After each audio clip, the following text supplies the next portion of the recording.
Breaking news at noon. We are learning new details about the shootout between police and a Caruthersville man over the weekend. The suspect now faces multiple charges, and according to court documents, one person was wounded in the exchange of gunfire.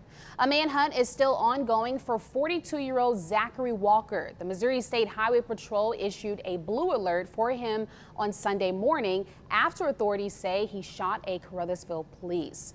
Blake Showalter is live at noon where it all happened. Blake, what can you tell us?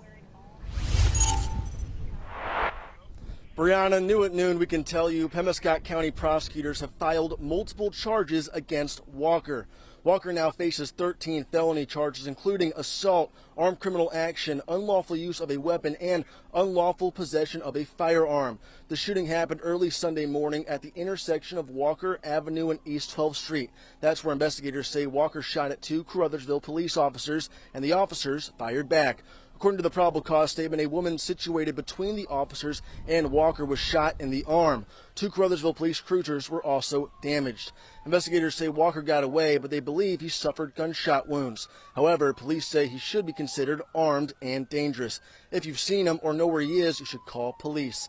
And I've been hanging around here for a moment now, Brianna, and I've talked to some of the neighbors who were around during the incident. They tell me police tape was around these lots behind me, but they have been taken down since then. And as we learn more, we will continue to update you. Brianna, back to you.